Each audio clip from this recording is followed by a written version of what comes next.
کئی معاملات میں ہم سنگ دل بھی تھے. تو یہ تو معاملات ہے، یہ تو کھلی ہسٹری ہے اسلام کی کہ جہاں چاہو ایموشنل واقعات پھر وہ اپنے خاندان کے لیے آ جاتے ہیں، پھر غیروں کے لیے ترازو اور تھی، اپنوں کے لیے ترازو اور تھی.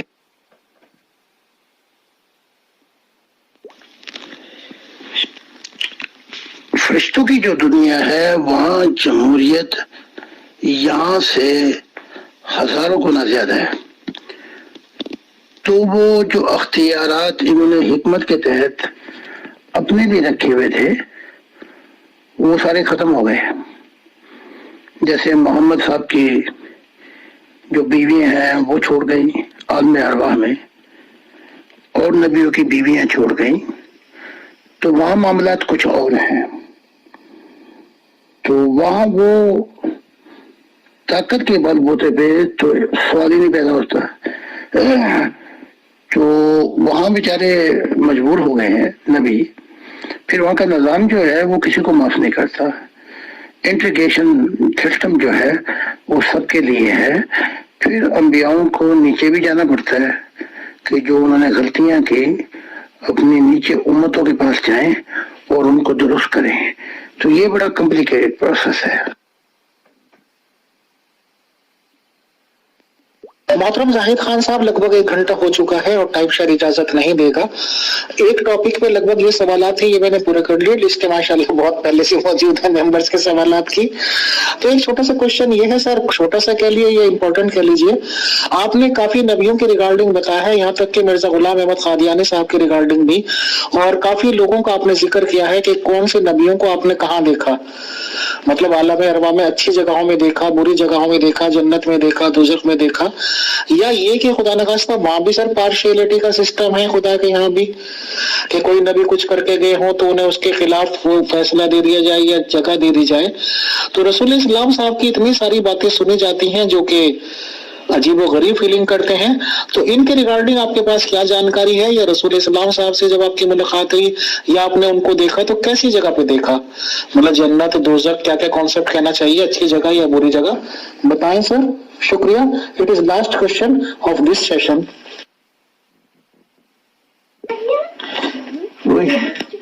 اسلام کی دنیا عورتوں پہ جا کے ختم ہو جاتی ہے، اور جب سے آپ مسلمان ہوئے ہیں آپ بھی نہیں نکل رہے، اور عورتوں پہ جا کے یا پھر حوروں پہ جا کے ختم ہو جاتی ہے.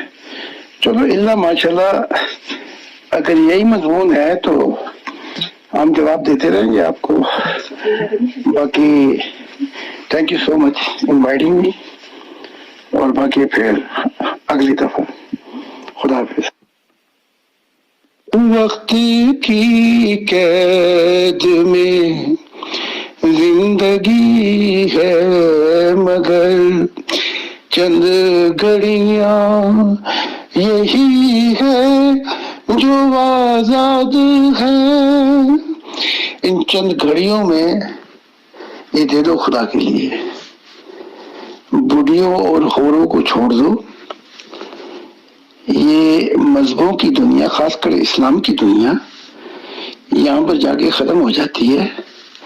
نہ پھر بڑھیاں ملیں گی نہ حوریں ملیں گی.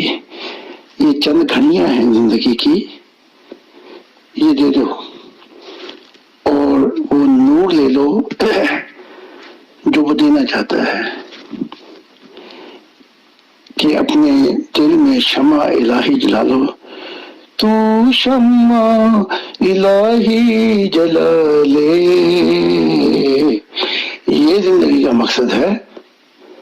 ورنہ میری باتیں بہت یاد آئیں گی تمہیں. Thank you so much.